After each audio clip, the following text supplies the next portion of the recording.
Hi. Our guest today is Israeli ambassador in Azerbaijan, Mr. Arthur Lenk.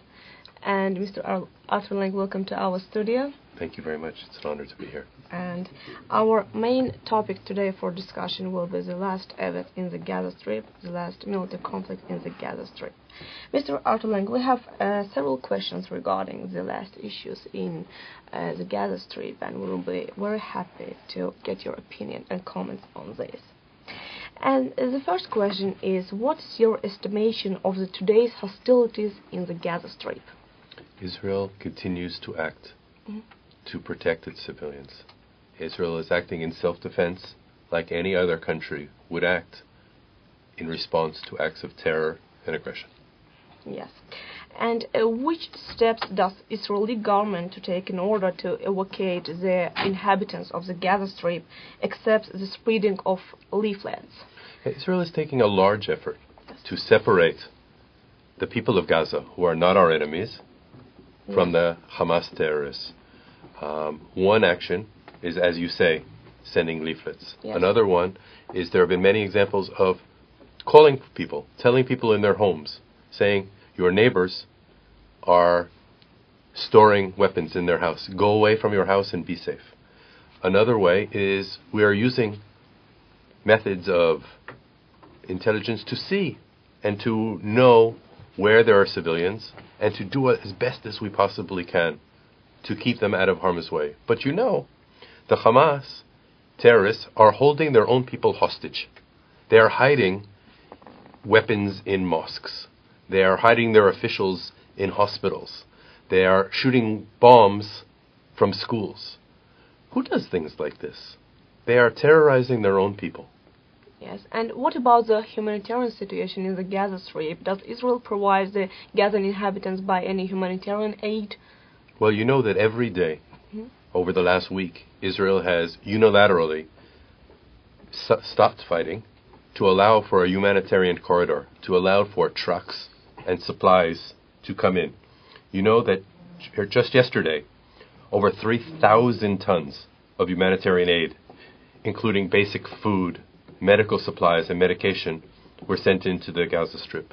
Israel does this in collaboration with humanitarian organizations such as the United Nations, the World Food Program, UNICEF, and donations from Jordan and other countries. Israel, since the beginning of the operation 2 weeks ago, over 22,000 tons of humanitarian aid on over 900 trucks have been transferred from Israel into Gaza. Oh, wow. A great protest has been raised in the world countries and against hostilities in Gaza Strip, including the European countries, so the Western countries too. So how do you think, how will this event affect onto Israel's image after the end of the war?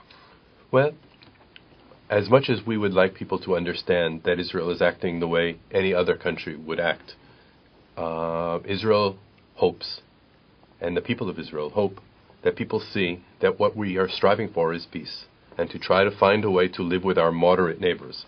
We want to have a better life for the Palestinians in the West Bank, in Gaza, and to have an opportunity to talk peace with the moderate leadership who understand that this is the way to a better life for Palestinians and for Israelis alike. The last event from West Bank is that Mahmoud Abbas, the leader of Palestinians, he accused Israel in the death of Gazan inhabitants, and it means the changes in moderate Fatah policy towards Israel in the future.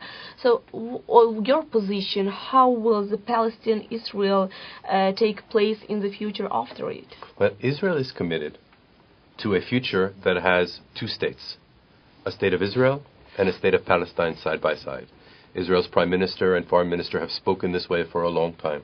We would like to see a better future for not only the Israelis, but also the Palestinians.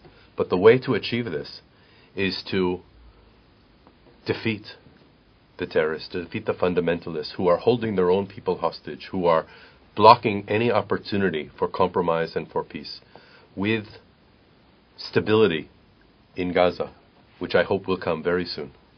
Yes. When this time comes, an opportunity for better times for all people of the region will come, and this is what I hope for. Do you think that the war in Gaza will affect on some way on the Palestine-Israel negotiations in the future? Well, I hope that it will, when we are able to begin talks again, will focus people on the need for a real long-term solution that will allow normal lives for Israelis and for Palestinians, because this is what most people want. Most people don't want this future of death and of violence and of terror that Hamas has brought upon itself and on the people of Gaza. I think it's striking that here I am, the Israeli ambassador, saying, I want better things for the Palestinian people. This is what I want. Yes, and do you think that international mediations will help to provide the peace between Palestine and Israel in the future? Well, in Gaza, the main question of how we can achieve stability is to ensure that weapons are no longer smuggled into Gaza, and that the border between Egypt and Gaza is protected from tunnels and from smuggling weapons that are coming from Iran and from other places that want to keep the violence going. If this border can be protected, whether it is by the Egyptians or with help from the international community, this will allow for security for Israelis and stability and a better life for Palestinians. Well, thanks a lot, Mr. Lenk, for your answers. We really appreciate for it. Thank you very much. Thank you very much.